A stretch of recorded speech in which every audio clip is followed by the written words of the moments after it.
Welcome to Reverb From The Heart. My name is Shimekia Williams. I'm a licensed professional counselor, and today we're joined by a truly inspiring guest, Alyssa, a dedicated Yoga Nidra teacher and facilitator whose work centers around creating restorative spaces for Black, Brown, Indigenous, people of color, LGBTQIA+, and marginalized communities. Alyssa is also the founder and leader of Roots of Rest, located in Washington, D.C., a practice that reclaims rest as a revolutionary act.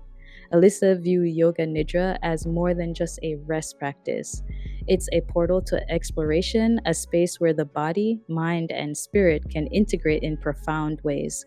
I'm so excited to have this conversation today and about the power of rest, community healing, and the radical, I really am in love with that word, and the radical act of reclaiming space for ease. Alyssa, welcome to the show. How are you? Thank you. I'm doing really well. Thank you so much for having me here. This is my first podcast and being able to share all this Yay. goodness. So thank you for, yeah. Yeah, of course. First of all, first podcast ever, first guest on podcast. Before we get into it, I actually want to see if there's anything on your heart that you would like to share with the guest that's listening before we get into all the very specific question. So take the stage. um, yeah, well, thank you for being here and yeah, ready to just know a little bit more about what Yoga Nidra is and how we can all weave rest into our lives to be able to continue to sustain ourselves and each other. So thank Mm-hmm. you for being Share on that. here. Snap, snap, snap. I wish I had a bell that I could ring, like welcome. Got it. Okay, so um in your on your website, Alyssa, you mentioned how you started Yoga Nidra, the practice of Yoga Nidra in 2019. So I would like to give you more space for everyone that's listening so you can tell your story about how this all started for you. Yeah. Well, now I say that Yoga Nidra truly found me from Mm. talking with a friend and her being kind of in the beginning stages of me getting certified and offering the practice. She was like, no, this is something that truly was so aligned that, it found you. So that's kind of Mm. how I relate now. But in 2019, yeah, it was just a very transitional time in my life. I was experiencing, various levels of burnout, but in particularly emotional burnout. Mhm. And so, I a lot of that was compounded together, and I struggled with disassociating.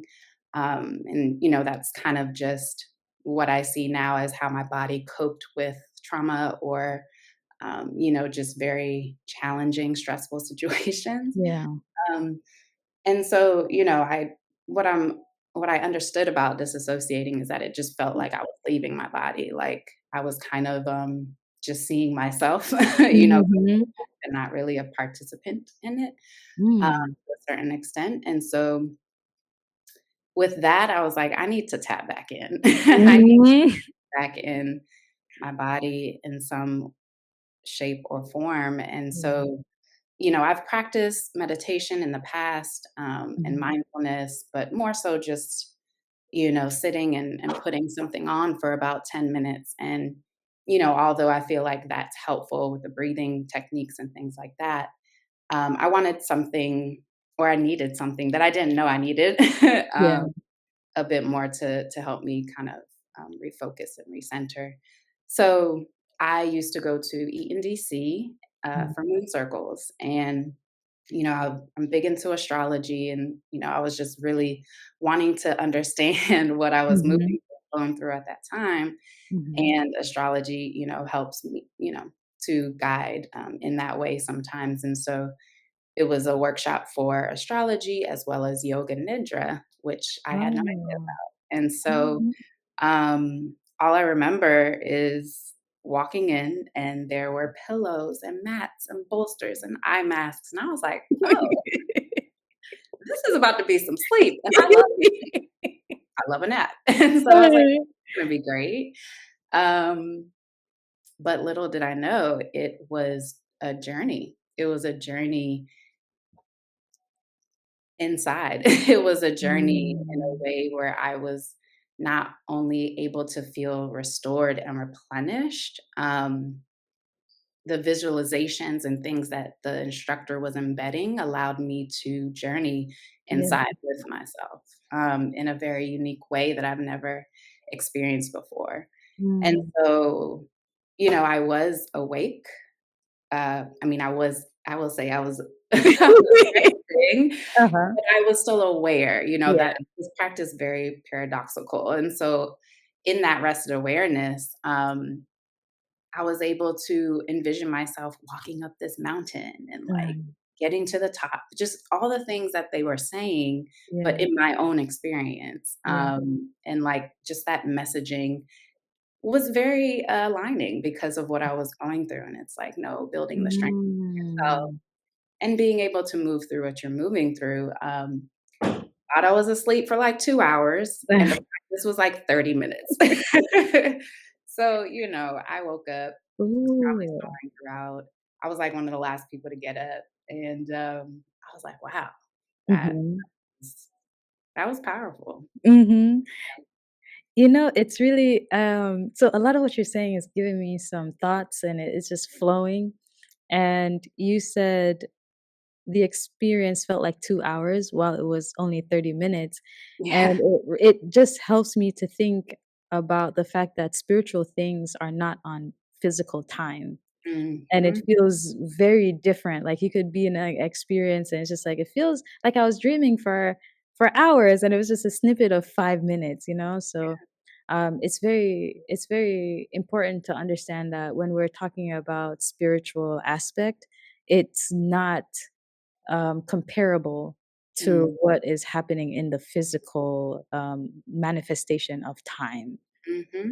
It is very much a practice of timelessness, Mhm. and journeying through that. And Yeah. journeying through that, yeah, and I love that.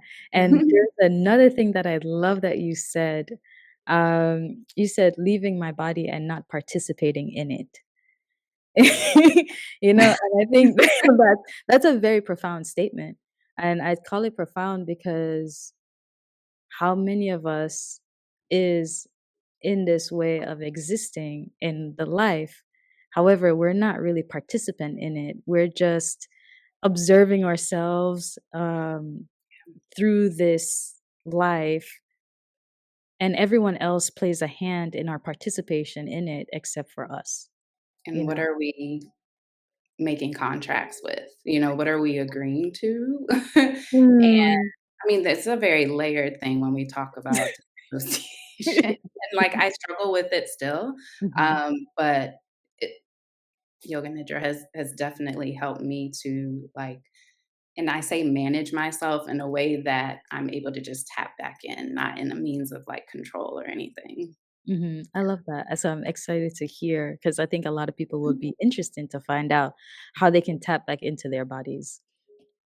Um, so you describe Yoga Nidra as you describe Yoga Nidra as more than a rest practice, but a portal for exploration. And I'd like for you to expand a little bit more on what you mean by this and how it integrates body, mind, and spirit. Yeah.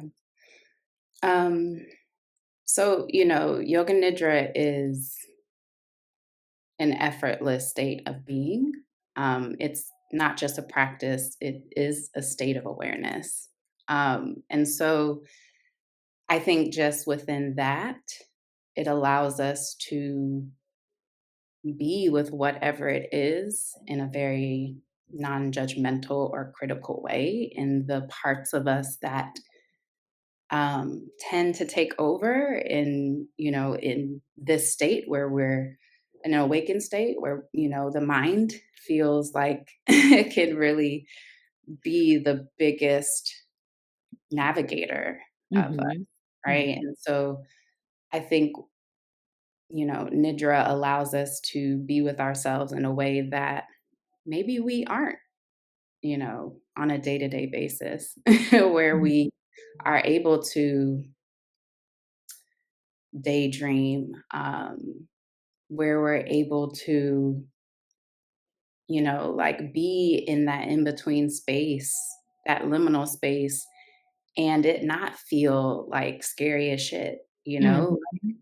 I think about that transitional time that I was in when Nidra met me, and it was scary. Like it was, you feel like you don't have some sort of control. Mm. And I think being able to be in this practice allowed me to kind of just see that there's a place where I can hold all of this.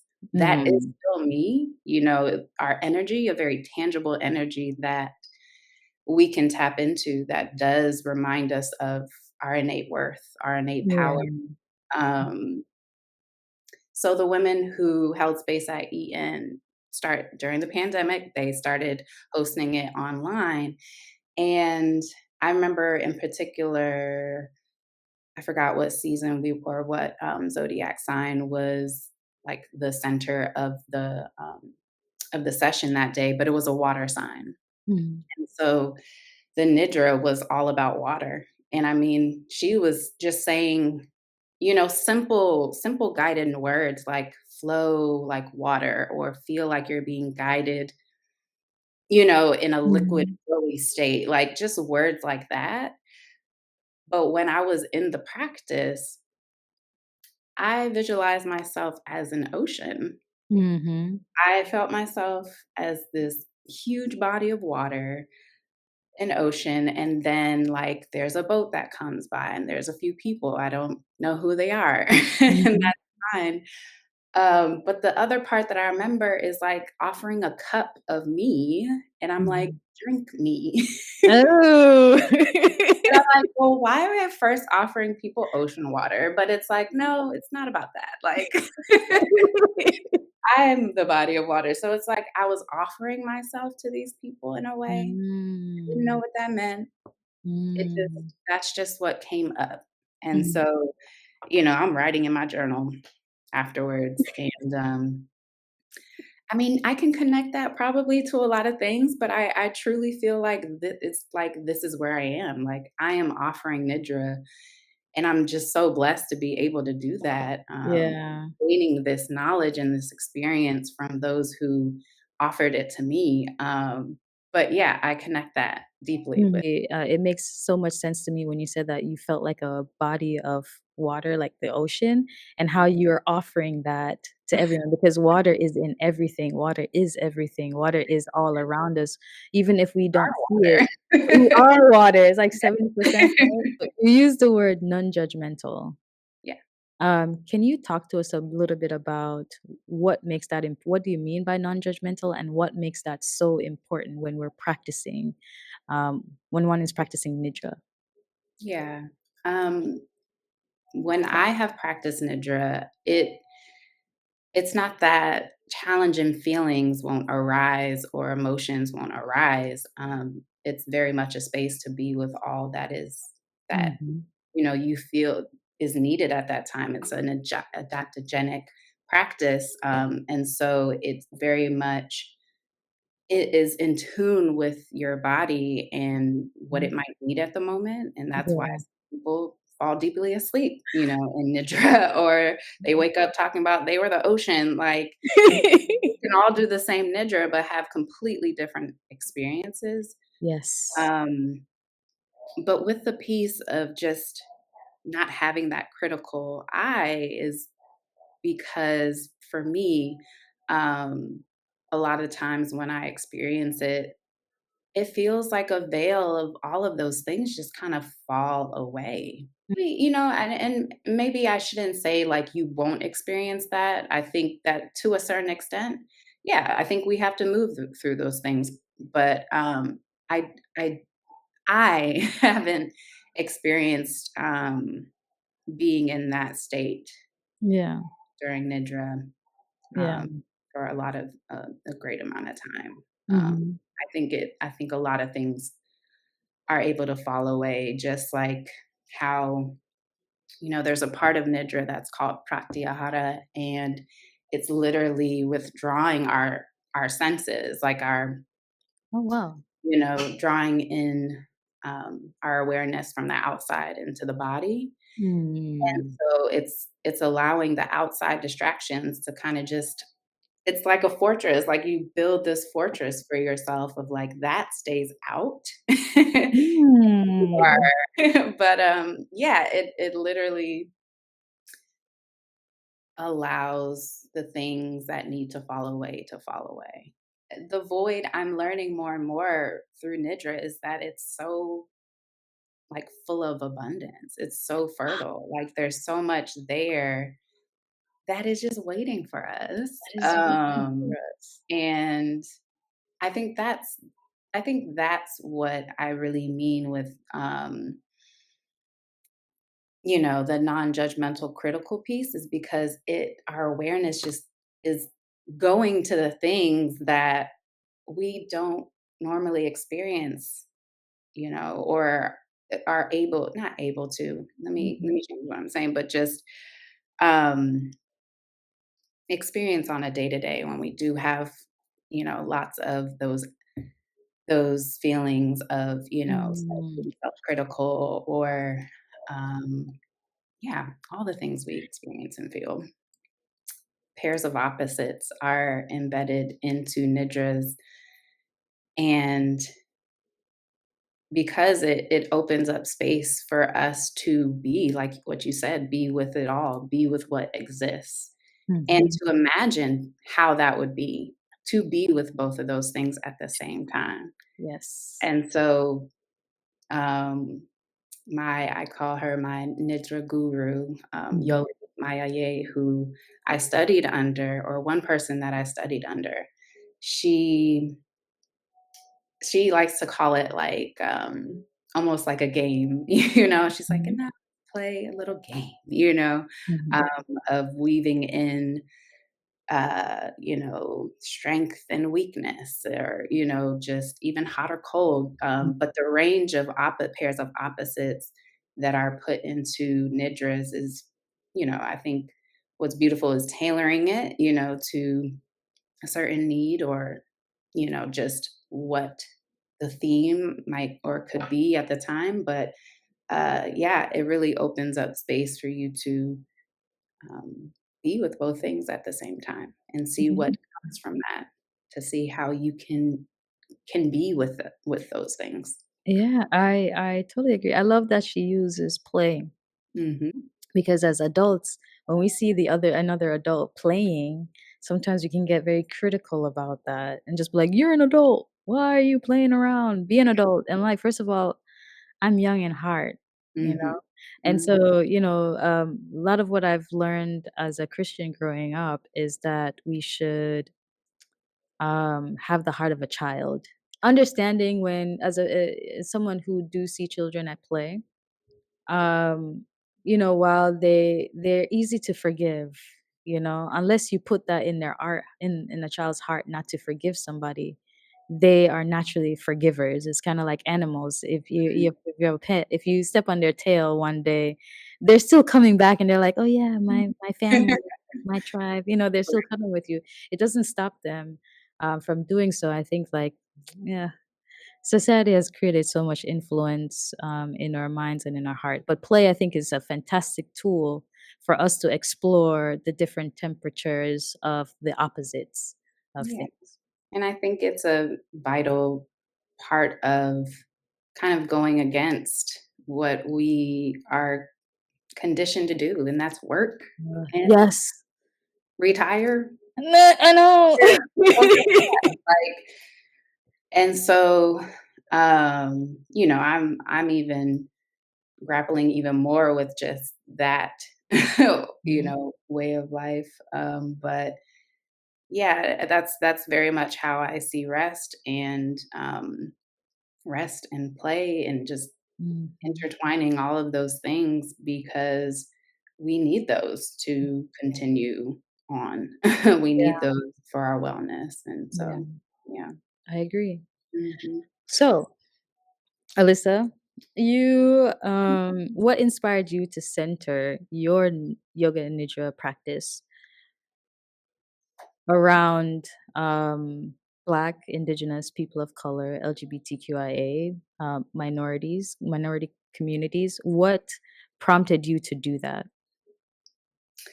Yeah, I think a few things have inspired me to center these communities. Few things and people, and Mhm, I think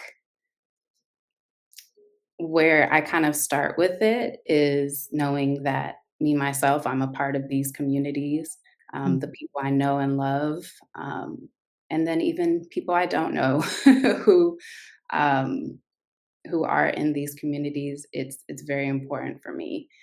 And so, like, I kind of thought about my family, and it really made me think about the origins of um, my family and living in America, living in the United States. And as a Afro Caribbean and Asian person, uh, mhm, my parents, they moved to the States, but my grandmother, who is from Hong Kong, mhm, raised in Trinidad. mm, Um, it was my grandmother, my parents, me, my brother, my mother's sister, so an aunt, and my cousins, and I think one other family, because I had a couple older cousins. But yeah, my grandmother literally used her own money, what she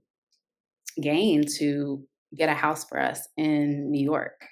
And so mhm. we all lived we all lived in this home Wow. in New York, and to me, that was just like, this was the entry, like, this was my family, like, literally planning and creating what they wanted the future to look like for Yeah. themselves and for, generations below.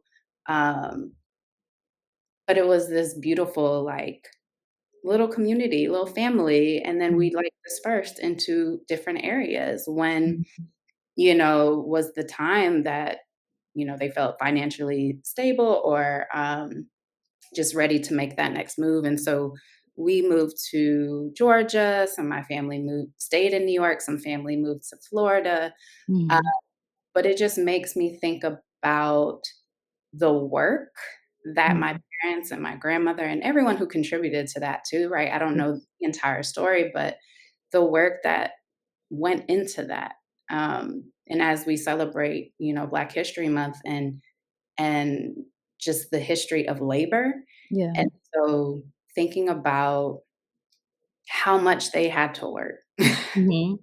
to come here, to even, start a life in which they saw that would be fruitful, Yeah. for their family, and working probably 10 times as much as other people, and Mhm. or not. But I think that, being where we are there, being, there are lots of systems and structures in place that do make it very hard for you um, to build a life that Yeah. off of just in getting basic care. Yeah. So Yes, true. I think about just that journey, and I do think I know there are a lot of privileges that I have even in that story, um, but recognizing that I do come from a family who works very hard, Yeah. and um, I admire those traits, and I myself have a lot of those same values, but I also questioned what their relationship was to rest during those times, Mm. you know? Mhm. Um, I mean, I feel like the Caribbean, like, spirit doesn't leave Mhm. you. So I'm sure, that they had their times, they had their parties, they Yeah. learned, Yeah, but yeah.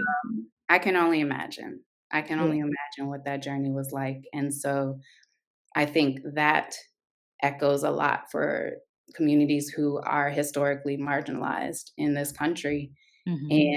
and I know where I was in 2019, Mhm. exhausted.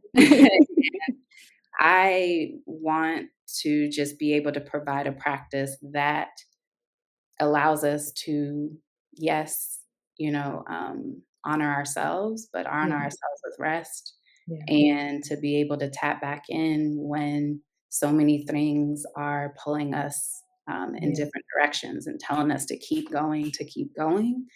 Um, Mm. so yeah, that's No. the work that I wanna continue to do, and honor my family and honor the people that I know and love in this way by providing rest. Like, it's like my little gift to people. Yeah, Nidra yeah, absolutely is that. an ancient indigenous practice that I am able to use as a tool. I am not yeah, Mhm.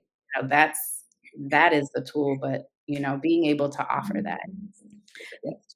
Yeah, I totally agree. I'm from the Caribbean, so I know. I'm Jamaican, so I really, like, know what that means.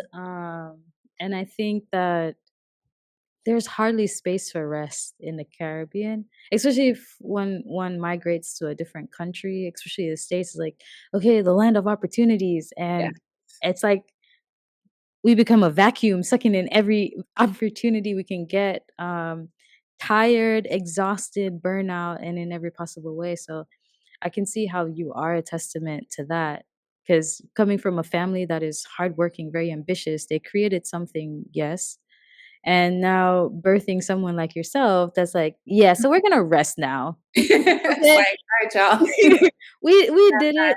We did as much as we can, and now you can tell each part of the story. Remember, like earlier, we were talking about the opposites.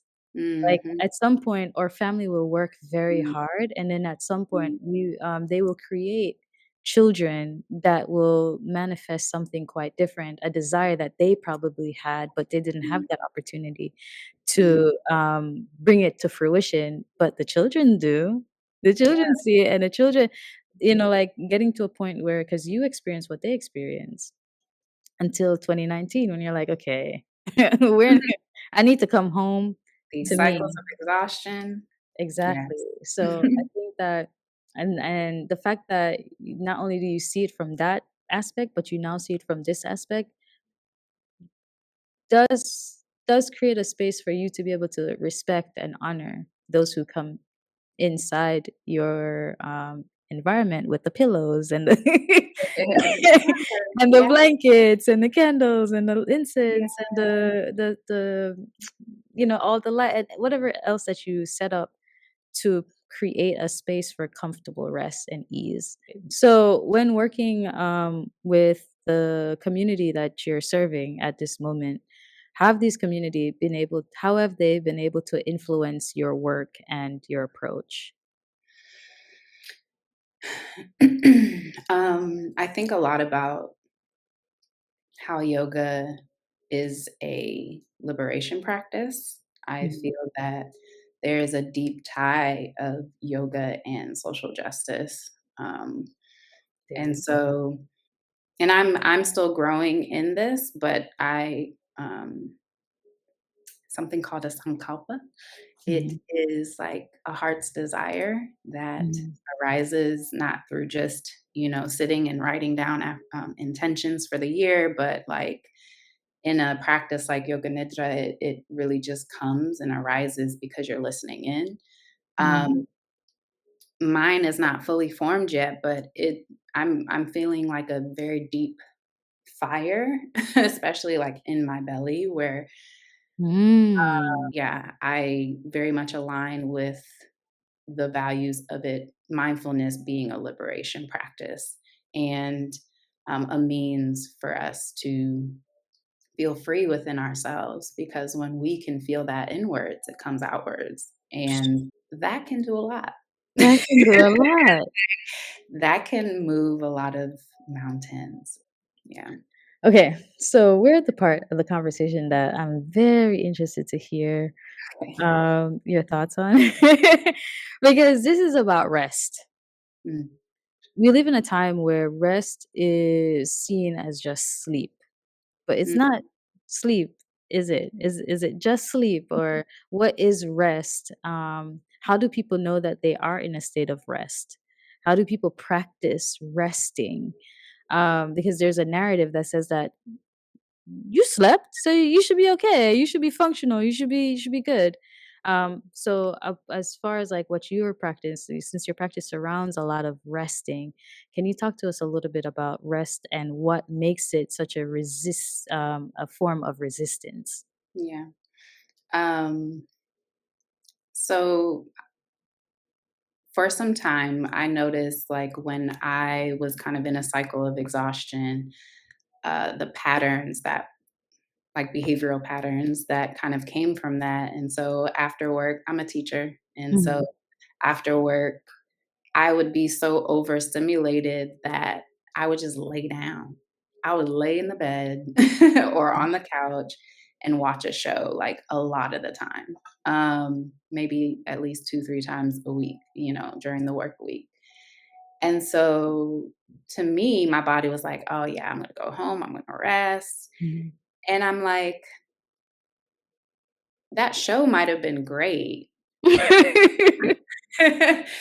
But what do you actually feel replenished from that? Like, do you feel restored, or is that just another kind of pattern in this Mm, cycle of exhaustion keeping you kind of distracted mm, from really giving yourself what you need? And after mm, meeting Yoga Nidra, I realized that like that for me was resting because the practice, you're able to actually move through all or some of the brainwave states that we experience through sleep. And mhm. so a lot of those um, states, even the deepest state, that's like on a cellular level, like there's regeneration and restoration and so many other things Mm. that are being restored and getting what they need. Yeah. Organs, lots of things, nervous system, all of that. And so I think when I talk about, this practice and rest, it's like we are having to practice how to rest because Mhm.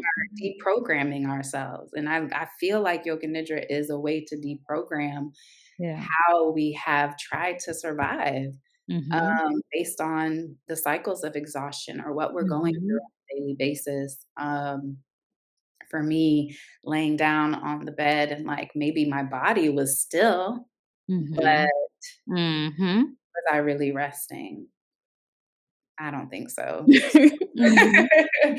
um, So when we talk about like needing mental rest, physical rest, emotional rest, I Yoga Nidra was it for me. Yeah. Like it provided all of that. Yeah. And it is a practice. And it's not like, oh, you're gonna come the first time and like Mm. gonna be great. Like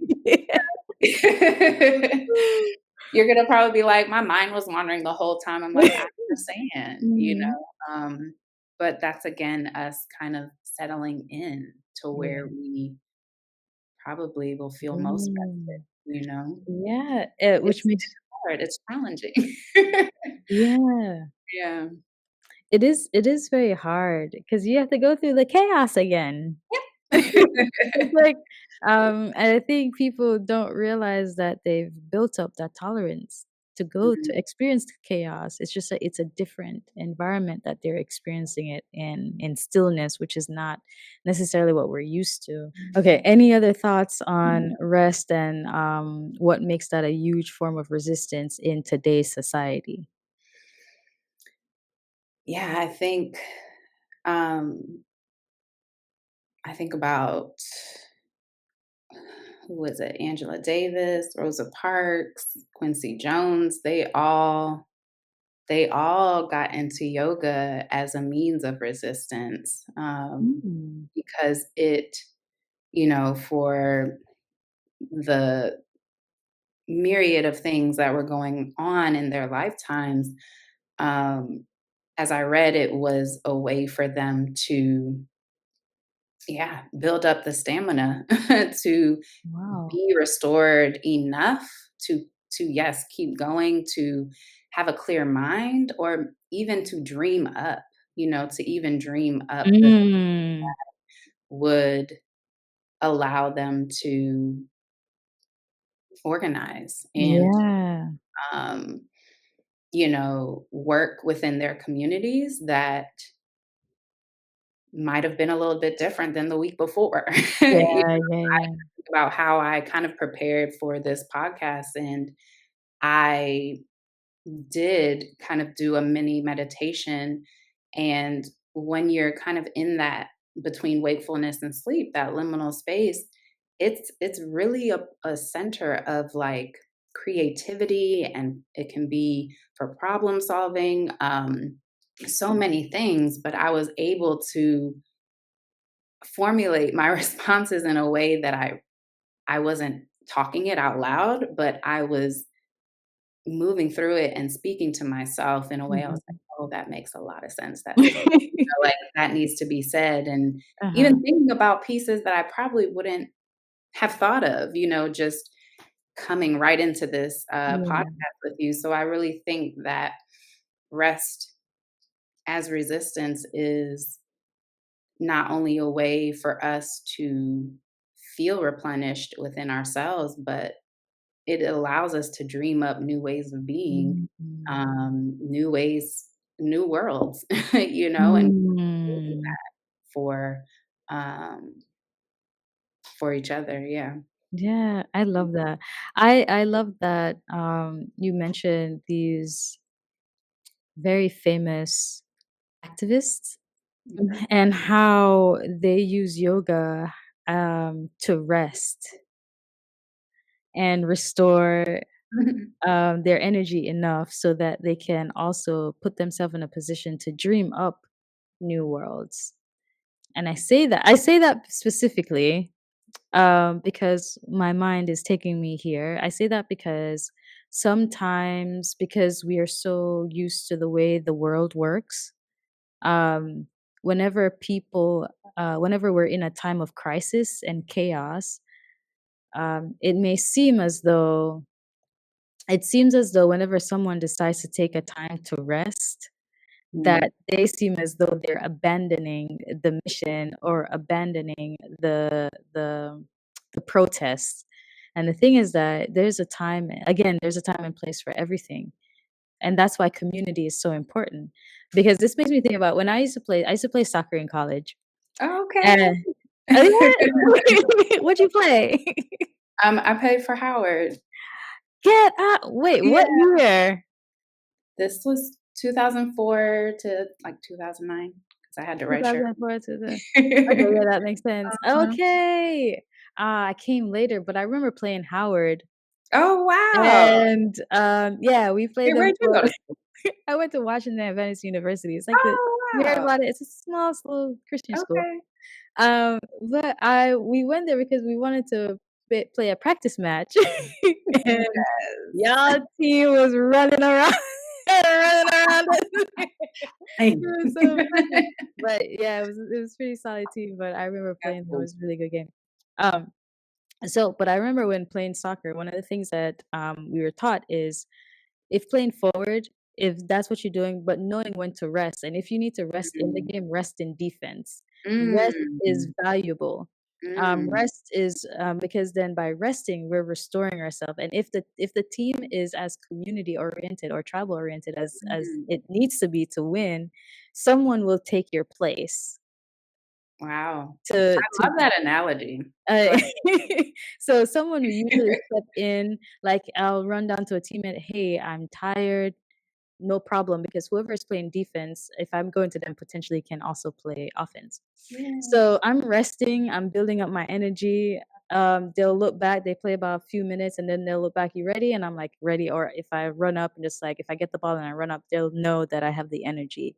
So there's this like um symbiotic rotation of how the game is played.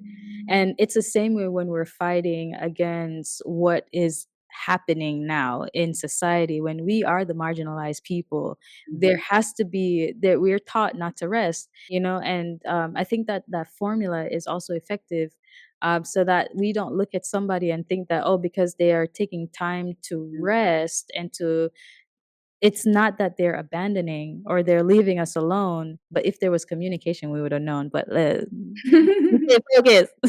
Right. But, but when we see that, we will know that our community is taking the rest that it needs so that we can come up with new ideas, new creation stories, new worlds, new possibilities, new tactical ideas, new things. Because if everybody is pushing themselves into burnout, then we're Mhm. all tired at the same time, and when we're all tired at the same time, our brain doesn't work as it's supposed as we would like for it. It may work enough, but it's not working to the greatest capacity as it could.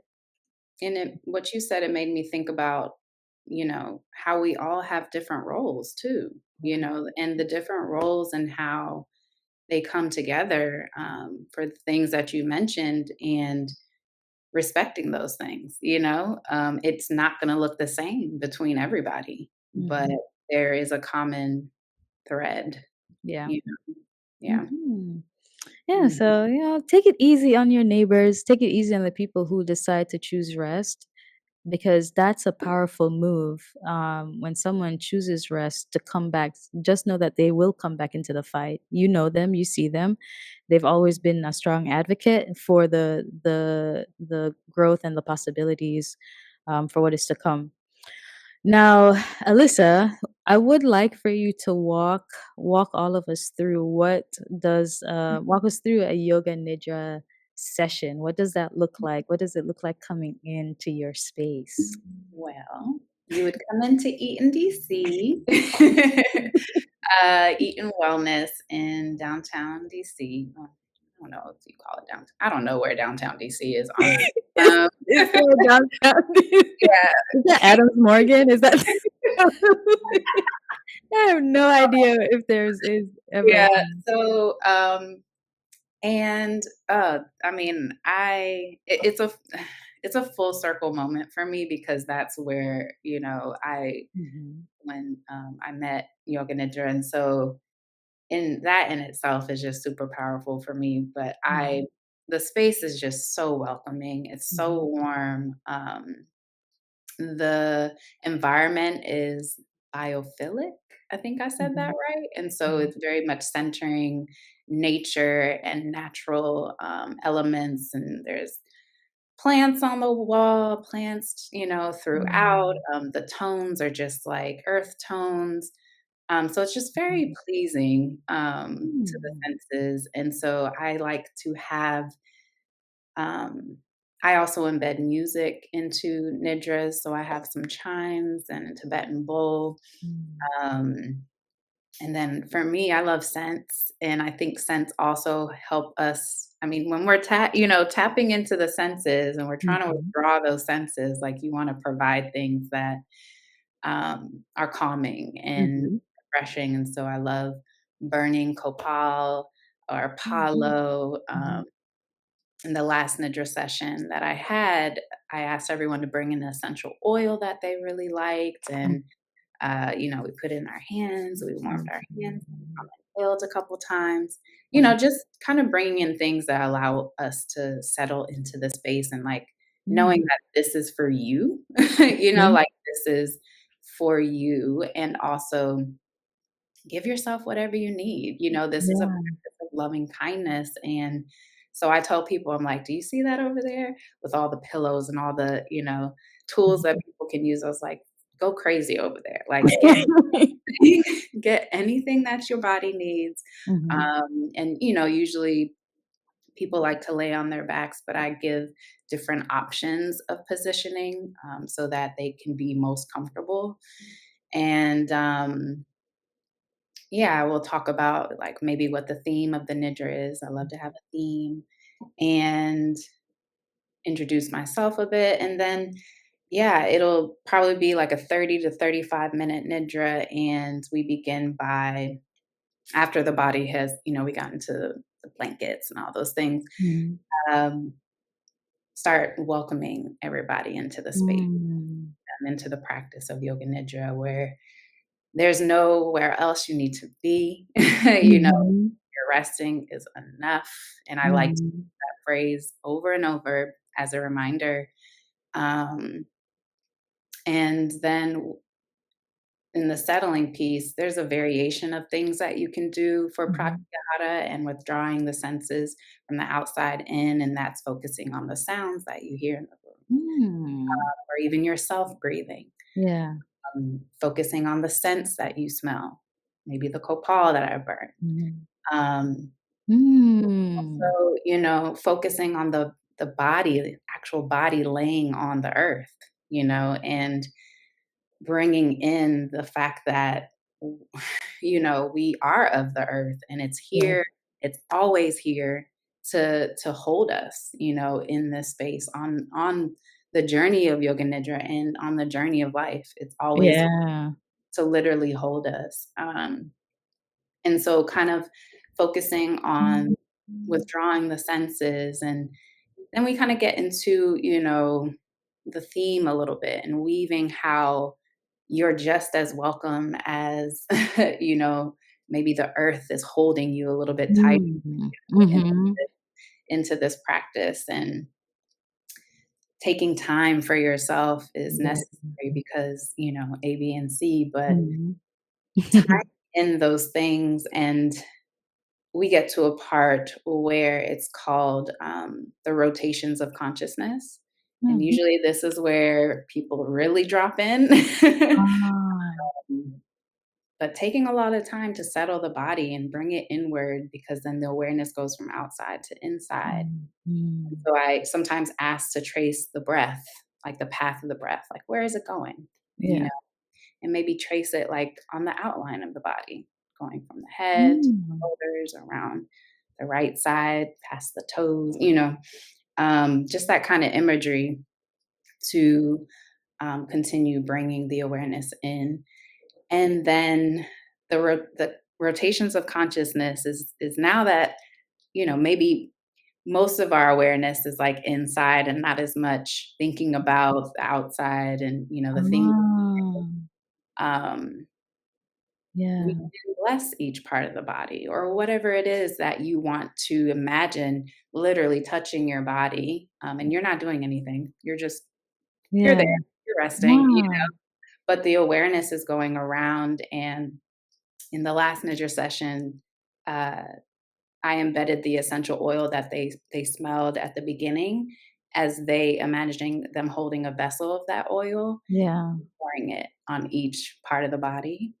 And then within that oil was the quality of loving kindness. So it's like Mhm. you are giving yourself your chest, your Yeah. spine, your pelvic bowl, your toes, like wherever we went around. And usually rotation of consciousness is probably the longest part of the Yeah. Nidra, but it's also kind of like that a little bit of that game again where, Yeah. you're like, "Oh, wait, where did she where am I wait, I gotta go back here." And then Yeah. it's like our mind just not blows up, but like Yeah. it's just like Yeah. we just, can give in. Like, Yeah. you just kinda surrender after that because the conscious mind was trying so hard to, like, Mhm. control where you're going or what you're thinking, and it's like, phew, Yeah. there's a moment there I usually knock out in that time if that's what my body needed. Yeah. Um, but then it's nice to also experience yourself, like, moving your own energy, like, around Mhm. and noticing these Mhm. parts, your ankle, Yeah. your knee, you know? Yeah. Um, I had somebody say the other day, they're like, "I can't remember the time I thought about my pelvic bowl." I was like, "I know, me too." You know? And these are so important, and just also that helping us to be back in, right? Yeah. Um, and so the rotations of consciousness, we move through it, and, that's where I feel like in this effortless state, Mm. and it's a can kind of be with the subconscious Yeah. and conscious at the same time, and you weave in those pairs of opposites, you know? How Mm. did it feel how would it feel like to, um, surrender, but also Mhm. be with what arises at the Yeah. same Yeah. you know? And I think in that point of where we stop, you know, with our rational brain, our rational Mhm. we're with we're with Yeah. that void, we're with ourselves, that's where some really beautiful things come up. Um, Yeah. and so the pairs of opposites can really bring us into awareness of our own energy and our own, um, Mhm. yeah, our own power. And with the pairs of opposites, you know, you can either put in some visualizations, Yeah. and now imagine, you know, all that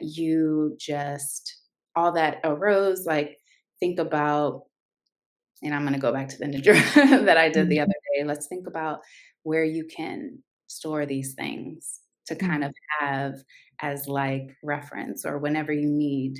Um, and so I, you know, guided people to think about a temple of their Yeah. body. Like, what does this temple look like?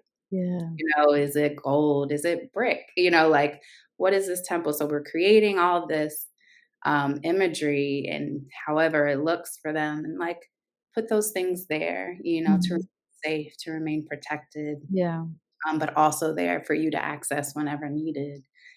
And so visualizations can kind of just tie in um, what you're experiencing, you know, and yes, it's a dreamlike feeling, but it's very much like this is Mm.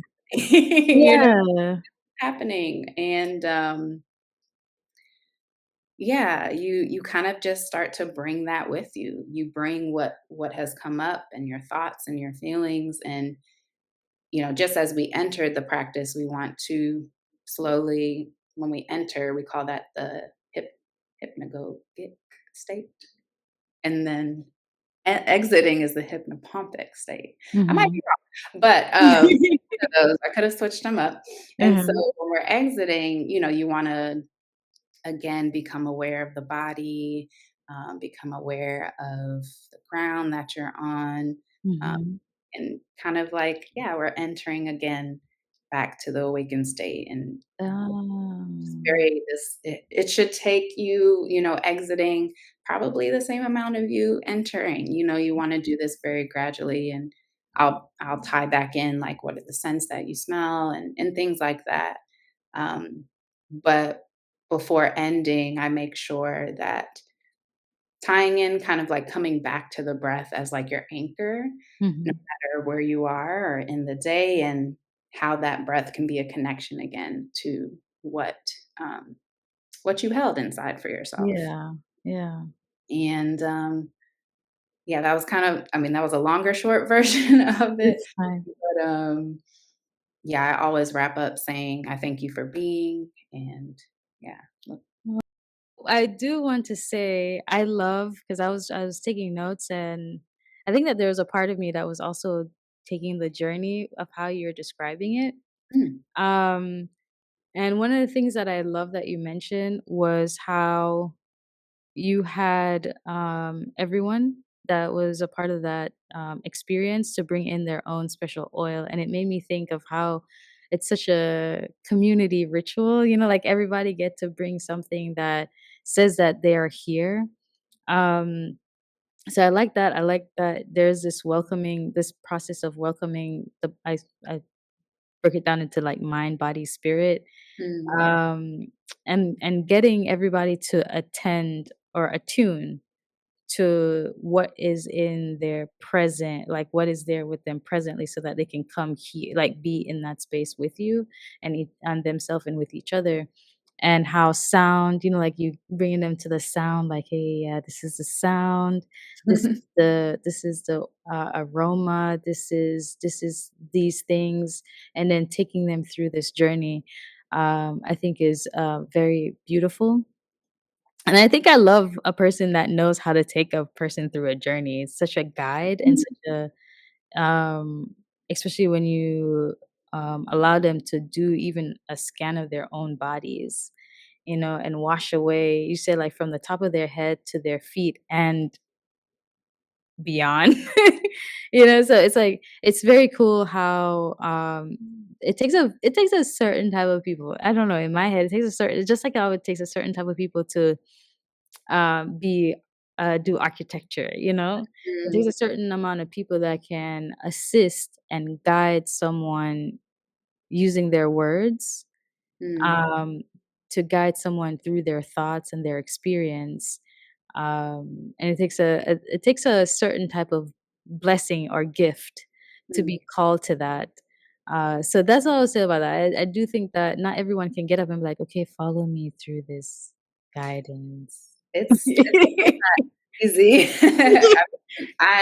This practice, it's not only for me been about being able to rest and to share that, Mhm, but it has helped me to tap into, what we've talked about deprogramming the self. Like, mhm. do I think I would have done a podcast in 2020 or like when I got certified? I don't think so because I was still very, you know, I was not as out, I don't want to say outgoing because yeah, that's, Yeah. I don't know, but just public speaking and, Mhm.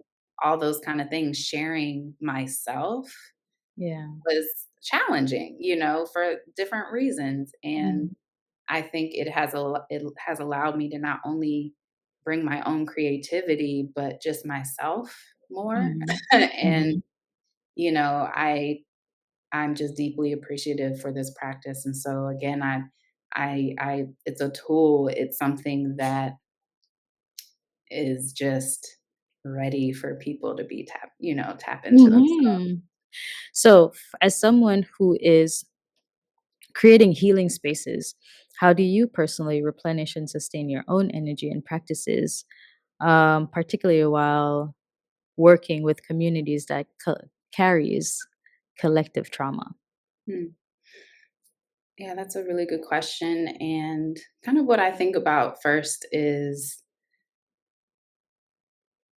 I it's a buildup. And I think about the time frame. Mhm, It's a monthly offering. And so, when I know I'm going to be offering this to someone else or to a mhm, community, it's a preparation for me. And mhm.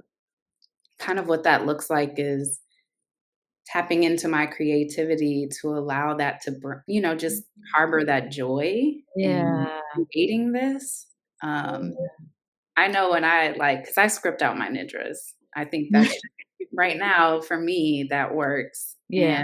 And because I also want to ensure that I just put in like I don't want to miss anything. But Mhm, I'm working through that perfectionism a little bit. mhm, But yeah, just kind of building that joy and excitement of being able to offer this and knowing um, how good it can feel mhm, afterwards. mhm, I also have my own yoga nidra practice. I try and I mean, I haven't as much lately, but I try and at least, meditate twice before or have a yoga nidra session twice before I actually hold space. And I also mhm, pull from other nidras that I have done in the past. So it's just this really big creation mhm, uh, where I can feel organized in a way and prepared in a way to then let the energy flow mhm, that day, mm, to kind mhm. of let what also needs to arise. Yeah. So that balance of like, I feel good in this, and then I'm excited to see what comes from it, or like Mhm, how I mhm. move, or how I pivot, or you know, yeah, depending on people's needs, or Yeah. uh, just what comes up in that time. But I'm deeply nourished and replenished after providing Mhm, release mhm. day. I mean, I can't describe it. That makes So I I can't. think I think some things are meant to just be felt and not described. Yeah, Mhm. it's deeply, and just being able to, like, connect with people afterwards and talk to them. I like to go around to mostly everyone if I can, Yeah. and just speak individually with them, and Yeah. that's really nice. Is there any ways, let's say someone listen and they want to get in contact with you, Alyssa, how could they do that? Yeah, so I have a website, rootsofrest.com, where I offer Yoga Nidra virtually or in person, depending Mm. on the service area around where I live. Mhm. Um, and then I have recently started in November with ENDC, and I'm Mm. offering Nidra the first Sunday of every month. Mhm. And you can find me on IG at Roots of Rest, and then Eat and Wellness, where you can find in our bios Mhm. a link to that offering. I hope to see y'all there. So thank you so much, Alyssa, for joining us and for being a part of this segment and for sharing your wisdom and your knowledge and everything that as much as you could in this time that we shared. Um, Thank you until we chat again next time. Yes, thank you.